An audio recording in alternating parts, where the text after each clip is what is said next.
Up you guys, day in the life, here we go. Just got the morning going, really. I had my coffee and everything like that. So the mailman just came and mail just showed up, and if you guys remember, I did order the Comancheros on Blu-ray. This is the book edition. I saw I don't know what vlog it was, but we were ordering this and it came rather quickly for free shipping. $8.99 free shipping, so $9. You can't beat that. And came first class mail, so not bad on this speed. So it's the book edition. Let's open this up and check out. Ooh, look at that. So there's the DVD right away, or the Blu-ray disc. I'm excited tonight to watch this, to see how it looks. So let's ooh, that's kind of neat. Look at that. Oh, okay, we'll set this down. We gotta take a look at this. So we got a couple of little mini posters, I guess. Oh, that's cool. You got two of them. Two different ones. Can you see that? Isn't that cool?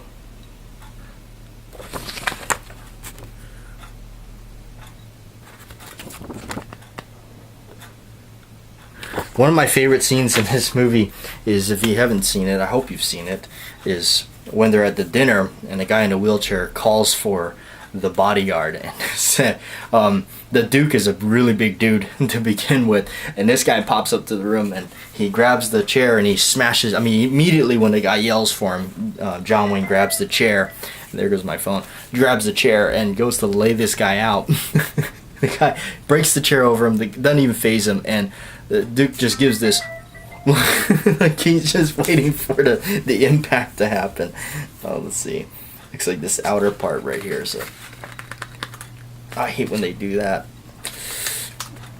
They put this sticky stuff. Oh, look. Man, look what they do.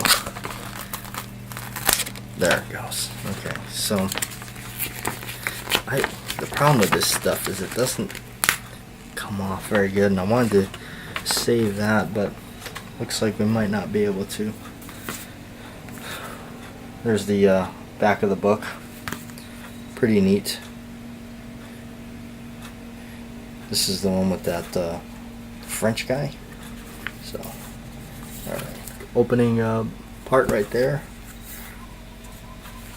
It's kind of turned into a movie review, or DVD review, didn't it? Just gonna kind of flip through this thing. New Orleans, 1843. You see that? Okay. It's pretty neat. Now, the one thing about this particular movie is John Wayne does not have his yellow ivory gripped pistol. This was before he got a hold of that.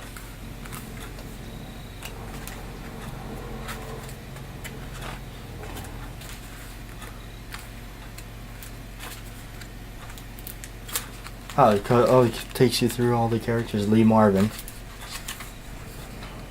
And his scalp. In the bar, the guy's looking at him, and he says, "You're looking at my scalp, aren't you?" And he says, "Well, I can fix you one right now." And he breaks the bottle.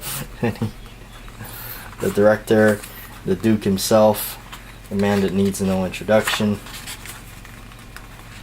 Really cool. That's a pretty cool addition to this. You know, it definitely makes it a lot different than just buying the keep case stuff that you pay about the same price for it anyway. So, in fact, some of them are more. Real Lobo is $16.99.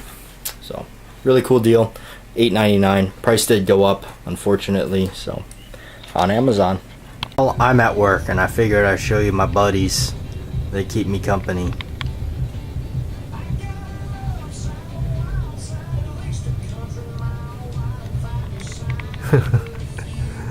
Let's see. There's some pictures on the wall of the owner and his family, so I don't want to show that.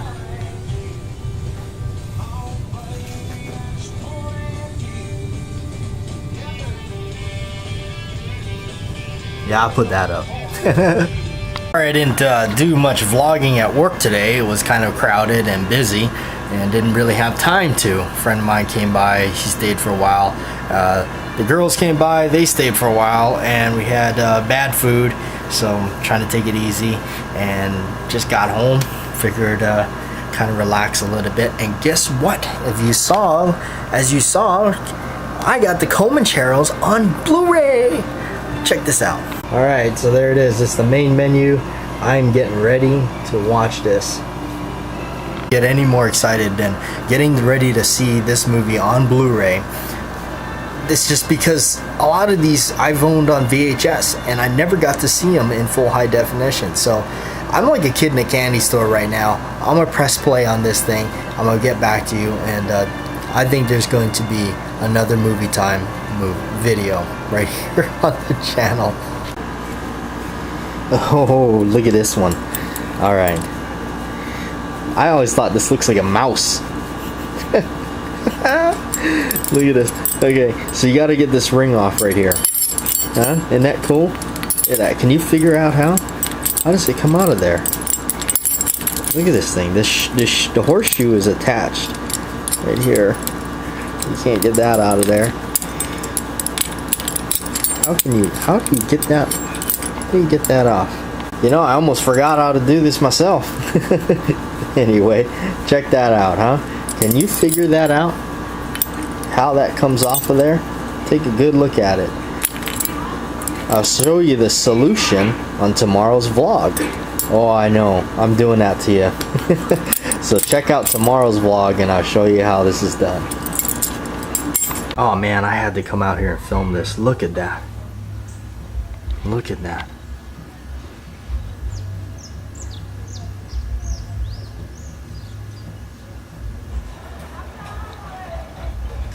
That is truly beautiful. I gotta say, man, you know, it's little things like this when you gotta stop and just look at it.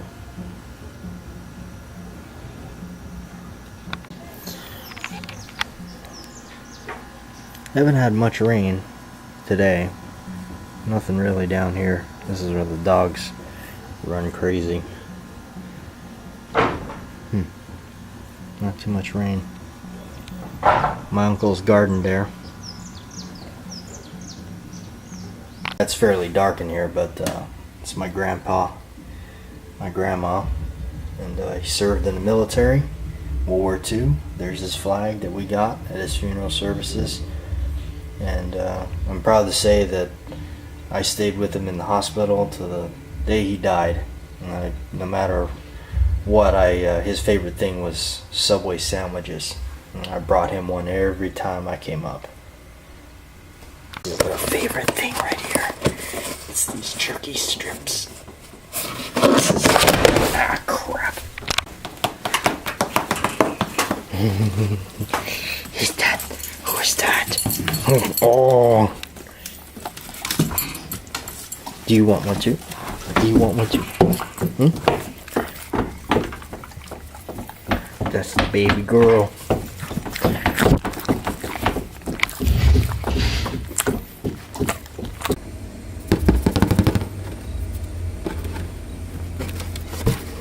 Don't do it. No. Don't do it. Get out of there. Don't do it. Put this away. I'm not going to do it, and I'm not going to turn this camera off and do it either. I'm not going to do it. Now that's more like it.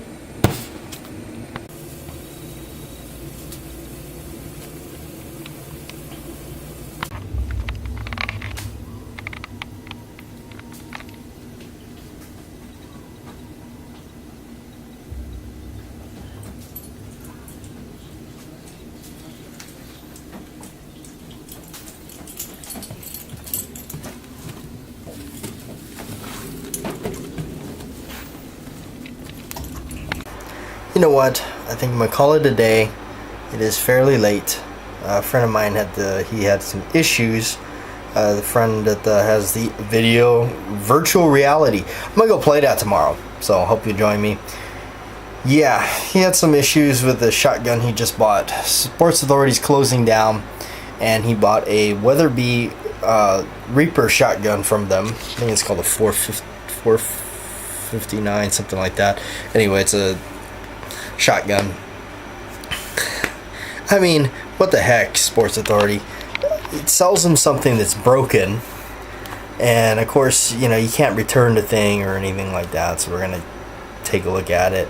I looked up some schematics and trying to figure out what possibly could go wrong, but hopefully we can figure that out. Tomorrow's gonna be interesting.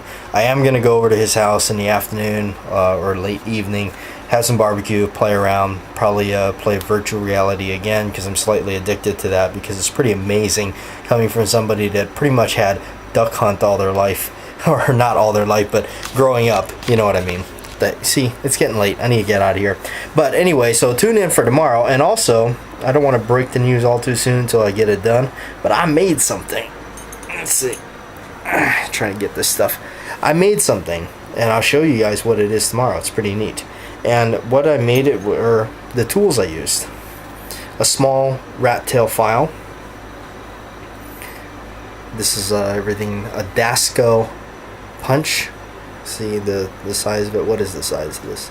This is a 1/16. And this wonderful tool by Lee. Okay, so tune in tomorrow and you'll find out what I made. It's pretty cool, and you too can do it at home. So I'm gonna get out of here. Hopefully you tune in tomorrow for Day in the Life. Thanks for watching. Hey guys, check this out.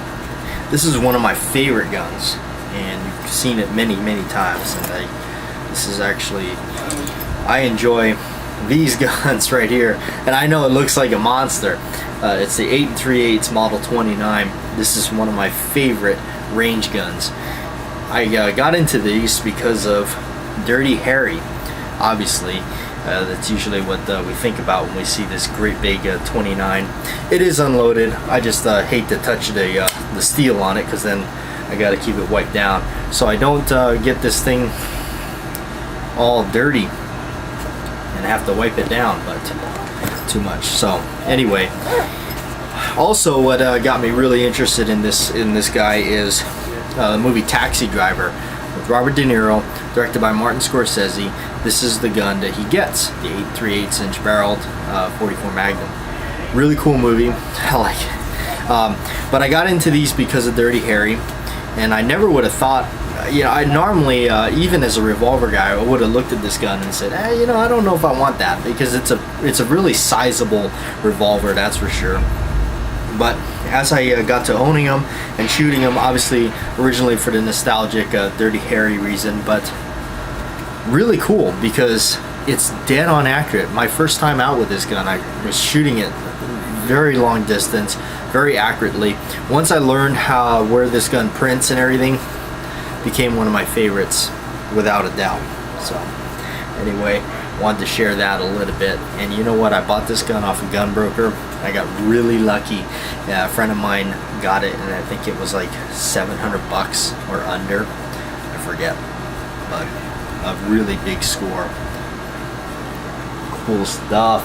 Another one of my favorites, lever action. Now this is the Rossi 92, R92 I believe they call it.